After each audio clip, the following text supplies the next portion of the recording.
नमस्कार। एंजाइटी एक ऐसी समस्या जिसमें मन में हमेशा हड़बड़ी बनी रहती है।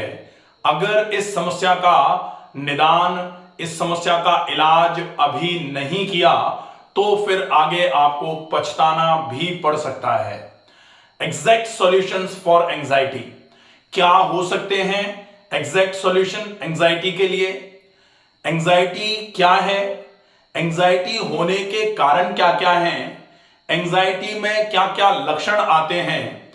और एंजाइटी को आप नेचुरली किस तरीके से ट्रीट कर सकते हैं, आज हम इस वीडियो में अंत तक ये सारी बातें जानेंगे।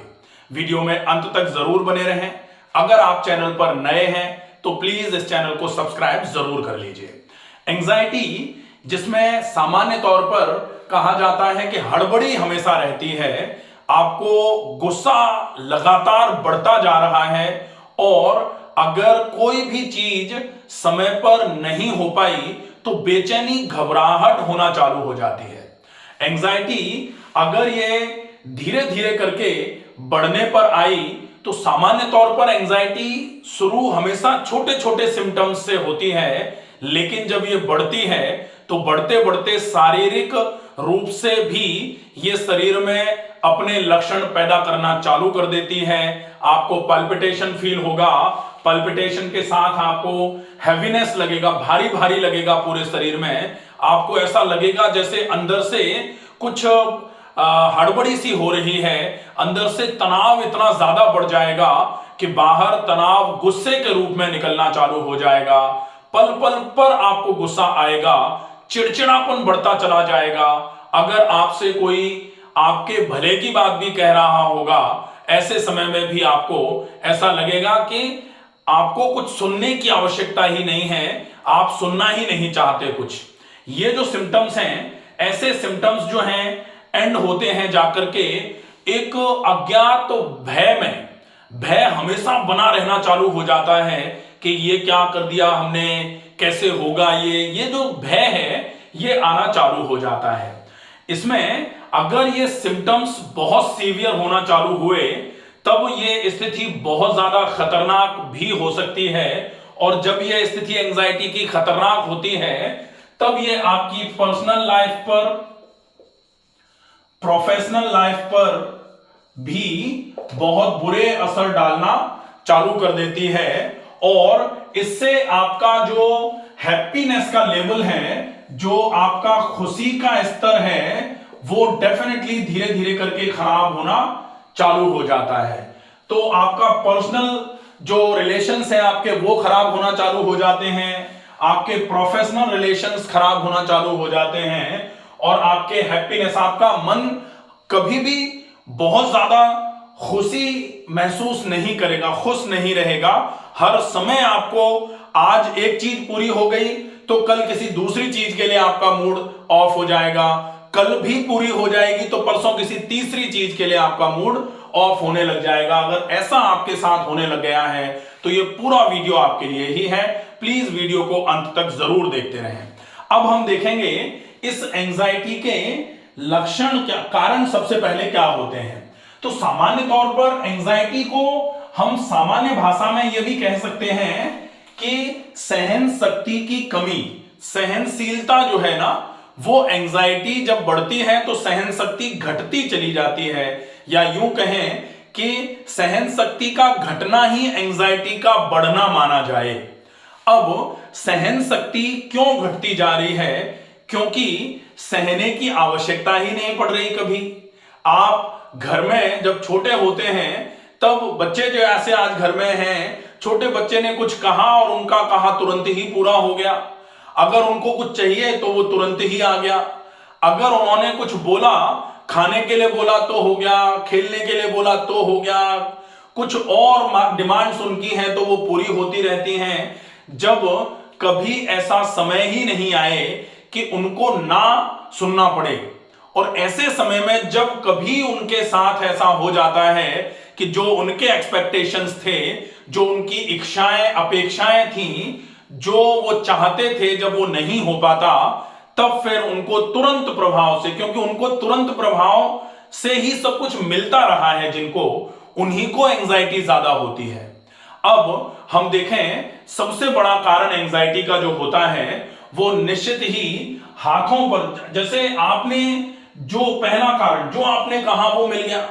आप जहां भी गए वहां लोगों ने आपको हाथों हाथों पर अगर रखा, आपको तवज्जो मिली है हर जगह। ऐसी स्थिति जब कभी बिगड़ जाती है, ऐसे कि कहीं आप गए और वहां आपको थोड़ा सा अटेंशन प्रॉपर नहीं मिल पाया, आपको एंजाइटी बढ़ जाएगी।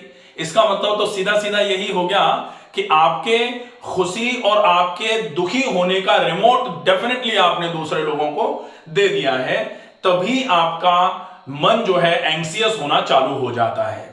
इसके अलावा एक और जो चीज होती है कि आप जहां भी जा रहे हैं, जो भी आपके आसपास हैं लोग, वो जब आपकी हर बात को मानते हैं और आपकी बात के हां में हां मिलाना चालू करते हैं, बेशक अगर आप कुछ गलत भी कह रहे हैं तो भी या तो किसी पर्सनल कारण की वजह से या फिर मजबूरी की वजह से अगर वो हां में हां मिला रहे हैं और कभी आपके अनुरूप नहीं हो पाएगा, तब फिर आपको ये प्रॉब्लम्स होना चालू हो जाती हैं। तो बेसिक ये 3 कारण होते हैं एंजाइटी के बढ़ने के। यही एंजाइटी बढ़ने के मूल कारण है। अब हम देखें कि लक्षण एंजाइटी के क्या होते हैं। तो लक्षणों में, एंजाइटी के लक्षणों में पहला लक्षण होता है हमेशा गुस्सा बना रहना। अच्छा, हमेशा गुस्सा बना रहना, गुस्सा किसी को आए, क्षणिक आए, कोई बात खराब हो गई, कोई चीज किसी ने खराब कर दी, तो एंगर एक रेस्पॉन्स है। अगर कहीं कुछ गड़बड़ हो तो एंगर आना, गुस्सा आना बुरा नहीं है, लेकिन आप हमेशा ही अगर गुस्से में बने रहें तो डेफिनेटली ये दूसरों के लिए बुरा है या नहीं, लेकिन आपके लिए तो ये डेफिनेटली बहुत ज्यादा खतरनाक साबित हो सकता है। इसलिए इस अवस्था को तुरंत पहचानें और इसको ट्रीट करने के लिए क्या क्या करना पड़ेगा आगे हम देखेंगे, तो वो चीजें जरूर फॉलोअप पर डालना चालू कर दें। दूसरा, जब आपके हिसाब से कुछ ना हो, ऐसे समय में आपका मूड एकदम ऑफ हो जाए, आप एकदम से स्ट्रेस से भर जाएं और आप उस स्ट्रेस की वजह से कुछ ऐसे डिसीजन लेना चालू कर दें जिन पर आगे चल के आपको ही पछताना पड़े, तो डेफिनेटली ये भी एंजाइटी के डिसीजंस माने जाते हैं। कि आप उस समय आपने सिचुएशन को प्रॉपर तरीके से एनालाइज किए बिना सिर्फ अपने आप को संतुष्ट करने के हिसाब से जो डिसीजन लिए, वो डिसीजन अगर आपको आगे चल के खुद ही ऐसा लग रहा है कि नहीं करना चाहिए था, तो डेफिनेटली वो एंजाइटोजेनिक डिसीजंस माने जा सकते हैं। अब हम देखें कि इसके अलावा एंजाइटी में क्या होता है। एंजाइटी में हमेशा पल्पिटेशन बना रहेगा, हमेशा डिजीनेस बनी रहेगी। एंजाइटी में आपको ऐसा लगेगा कि कर तो हम सब कुछ दें, लेकिन अल्टीमेटली पता लगेगा कि हम जहां थे वहीं हैं। ये सारे सिम्टम्स जो हैं वो एंजाइटी के सिम्टम्स माने जाते हैं। इसके साथ में एक्सजरेटेड स्ट्रेस जब रहना चालू हो जाए, बहुत भयंकर तनाव रहना चालू हो जाए, बात बात पर आपको एकदम से बहुत ज्यादा तनाव आना चालू हो जाए, यह भी एंजाइटी का ही एक फीचर माना जाता है, एक लक्षण माना जाता है। अब हम देखें ट्रीटमेंट कैसे करेंगे इस एंजाइटी का। तो ट्रीटमेंट पार्ट जो है एंजाइटी के लिए, उसके लिए इलाज जिसको बोला जाए, उपचार जिसको बोला जाए, वो क्या होगा एंजाइटी के लिए। सबसे पहले नंबर पर तो जो कारण हैं, उन कारणों को हमको धीरे धीरे करके समझना चालू कर देना चाहिए। सहन शक्ति की कमी तब कब होती है, जब हमको सहना ही ना पड़े। तो डेफिनेटली हमको सबसे पहले तो ये देखना चालू कर देना है कि जीवन में, दुनिया में कोई भी चीज ऐसी नहीं है जिसको आप अगर कहें और आपके हिसाब से चलता जा रहा है तब तक ठीक है, अगर आपके हिसाब से नहीं चल पाए कोई चीज तो फिर वो गड़बड़ होना चालू हो जाएगा। ये अगर सोच रहे हैं आप, तो डेफिनेटली सोच को आपको बदलना पड़ेगा और वहां सिंपल आपकी सेल्फ अंडरस्टैंडिंग जो है वो डेवलप करने की आपको आवश्यकता होगी। थोड़ा सा यहां एनालिसिस, सेल्फ एनालिसिस की जरूरत पड़ती है। सेल्फ एनालिसिस में जो एंजाइटी में आपके लिए नुकसानदायक चीजें हैं वो जो होती हैं कि एंजाइटी में आप कभी डिसीजन मत लीजिए। तो उपचार एंजाइटी का एक तो ये है कि एंजाइटी में आप गुस्से में अगर हैं तो कोई निर्णय मत लीजिए, कहा जाता है ना कि आप जब खुश हैं तो किसी से वादा मत कीजिए, और अगर आप दुखी हैं तो कोई ऐसा डिसीजन मत लीजिए जिससे आपको आगे चल के प्रॉब्लम होना चालू हो जाए। तो एक तो ये हो गया। दूसरा है, आप कैसे भी करके एक्सरसाइजेस का रूटीन बहुत अच्छे तरीके से फॉलो करिए। कुछ ऐसे हार्मोन्स होते हैं जिनको हैप्पी हार्मोन्स के नाम से जाना जाता है। जब हम खूब अच्छी एक्सरसाइजेस करते हैं तो वो हैप्पी हार्मोन्स रिलीज होना चालू होते हैं, और वो हैप्पी हार्मोन्स आपकी एंजाइटी के लेवल को कम करते हुए आपके खुशी हैप्पीनेस के लेवल को बढ़ाना चालू कर देते हैं। साथ में दूसरा होता है कि आप अपने लव्ड वंस के साथ में ज्यादा से ज्यादा समय निकालने की कोशिश करिए। अगर आपको बहुत ज्यादा एंजाइटी हो रही है तो सबसे पहले आप उस सिचुएशन से अपने आप को थोड़े देर के लिए, थोड़े समय के लिए अलग कर लीजिए, नहीं तो वो एंजाइटी का लेवल आपका बढ़ता चला जाएगा। वो एंजाइटी अगर आपके नेचर में आ गई तो वो दूसरों को तो पता नहीं कितना नुकसान करेगी, लेकिन आपके लिए बड़ी नुकसानदायक होगी, ये बिल्कुल कंफर्म है। इसलिए जब आपको बहुत ज्यादा एंजाइटी होने लग जाए, बहुत ज्यादा आपको क्रोध आने लग जाए, आपको एकदम से पल्पिटेशन होने लग जाए, तब ऐसे समय में आप प्लीज ऐसे सिचुएशन से जरूर कुछ समय के लिए अपने आप को अलग करिए। कहीं दूसरी जगह जाइए जहां आपके मिलने जुलने वाले, आपको समझने वाले लोग जहां रहते हैं, वहां थोड़ा सा समय व्यतीत करिए। साथ में रेगुलर एक्सरसाइजेस करिए, प्लस आप कोशिश करिए खाने में सात्विक प्रकृति का भोजन लिया जाए, ज्यादा से ज्यादा फल खाए जाए, ज्यादा से ज्यादा सलाद लिया जाए, खूब ज्यादा मात्रा में उबली हुई सब्जियों का उपयोग किया जाए, चिकनाई, तली भुनी चीजें, गरिष्ठ चीजें, बहुत ज्यादा फ्राइड आइटम्स या फिर जो पैक्ड फूड है उसको थोड़े समय के लिए अवॉइड करना चालू करिए। सात्विक प्रकृति आपके शरीर में सात्विक भोजन से आएगी। सात्विक भोजन प्लस रेगुलर एक्सरसाइजेस करिए।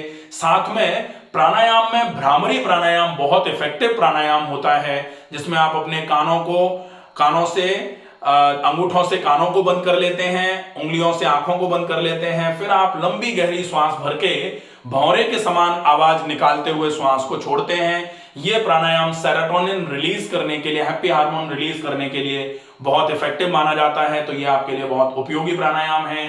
साथ में डीप ब्रीदिंग का अभ्यास जरूर करिए, जिससे आपके शरीर में ऑक्सीजन सैचुरेशन बढ़ना चालू हो जाएगा। यह बहुत उपयोगी प्रोसेस रहेगा, इससे आपको डेफिनेटली बहुत अच्छा फायदा मिलना चालू हो जाएगा। आशा है ये वीडियो आपको पसंद आएगा। ज्यादा से ज्यादा लोगों तक इस वीडियो को पहुंचाएं। स्वस्थ रहिए, सुरक्षित रहिए। धन्यवाद।